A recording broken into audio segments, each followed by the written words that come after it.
and not because of a smear campaign. Because of what Sony executives said about her in private, because of what her own talent agent admitted in a deposition, and because of texts she wrote with her own hands. Blake Lively's career may be on the brink, and this time it doesn't seem to be about a social media trend or a PR spin gone wrong. The situation runs deeper. Private conversations inside the studio, statements made under oath by her own talent agent, and text messages she personally wrote are now part of the public record. And it appears Ryan Reynolds may not be far removed from the fallout. When Blake's talent agent, Warren Zavala, was asked whether new offers were coming in after the film's massive box office success, his response was striking. The phone was silent. No new deals, not even a polite "we'll circle back."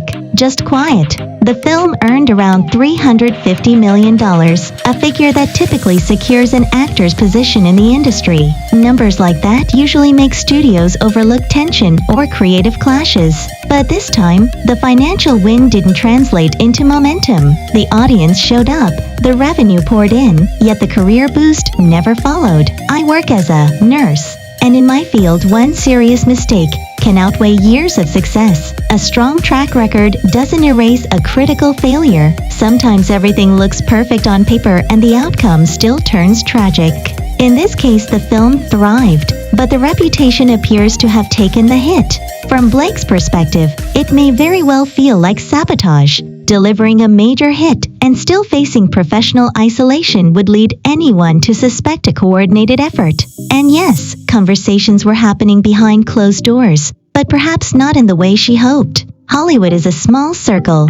Opinions often form long before headlines break. By the time the public becomes aware of a controversy, industry insiders may have already reached their conclusions. According to testimony, senior studio executives privately expressed serious frustration about Blake's conduct during production. One deposition acknowledged that tensions escalated to the point where harsh language was used. It was claimed that during filming, Blake presented a 17-point list of demands and indicated she would not move forward without agreement. Given that the project carried a significant budget and relied heavily on her role, the pressure was intense. Studio president Sanford Panich reportedly wrote in private correspondence that while the film was heading toward major box office success, Blake's future opportunities could be at risk because of the surrounding conflict. This was not a public statement, but a private assessment. In August 2023 text messages, Blake expressed frustration about not being granted access to view the edit of the film,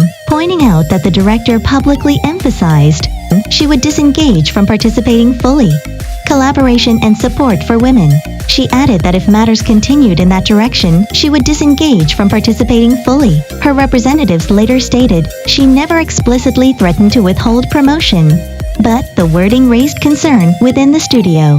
During production, actress Isabella Ferrer sent a message thanking director Justin Baldoni for creating what she described as a comfortable and safe working environment. However, in a later deposition, she referenced a comment she considered inappropriate. Both statements exist in the record, and the contrast between them has drawn attention. Notably, Ferrer and Blake filmed their scenes separately, though they reportedly became close afterward. Perspective can shift over time. Context, conversations, and relationships can influence how events are remembered. A similar timeline has been observed regarding actress Jenny Slate, whose strongly critical texts about Baldoni reportedly followed discussions with Blake. There is no definitive proof of coordination, but the sequences of events has prompted questions. I am not a lawyer, nor am I delivering a verdict. But when executive communications, sworn testimony, and personal messages are considered together, the situation becomes more complex than a simple public relations dispute. Sometimes careers are not undone by trending hashtags. Sometimes decisions are made quietly in conference rooms long before the public ever hears a word. Here is your second and final script, fully rewritten in clean, original, copyright-safe English, with a strong but controlled narrative tone and no extra spacing. Witness tampering is a serious accusation. I'm not making that claim. But from the outside, the situation feels influenced. It feels like conversations happened behind closed doors, where certain moments were revisited, reframed, and reinterpreted. When someone revisits an old interaction and says, "That bothered you, didn't it?" memories can begin to sharpen around that suggestion. Situations that once felt neutral can start to feel uncomfortable in hindsight. Comments that didn't trigger formal complaints at the time can later be viewed through a much darker lens. According to testimony, when Jenny Slate initially raised concerns about a remark Justin Baldoni allegedly made, a studio executive indicated it did not seem to warrant escalation to HR. Yet later, the same moment resurfaced as key evidence. I am not saying anyone fabricated anything. I am saying memory is flexible. It can evolve, especially when emotions and loyalties are involved. When a powerful figure becomes central to a narrative and close relationships form during a dispute, perspectives can shift. That's an observation based purely on the contrast between earlier text messages and later sworn statements. Then there's Ryan Reynolds. For years, he cultivated the image of the witty, self-aware leading man. Playful, charming, publicly devoted to his wife, comfortable poking fun at himself while building a highly profitable brand. It was a carefully maintained persona, and it had worked exceptionally well. He became widely liked, commercially successful, and seemingly insulated from backlash. That insulation cracked when private messages became public. In unsealed communications, Ryan and his agent discussed Justin Baldoni in terms that were not diplomatic. His agent reportedly described Baldoni in harsh, dismissive language, and Ryan followed with an insult of his own. The tone was not protective or strategic. It read as openly ideas, but that does not guarantee production.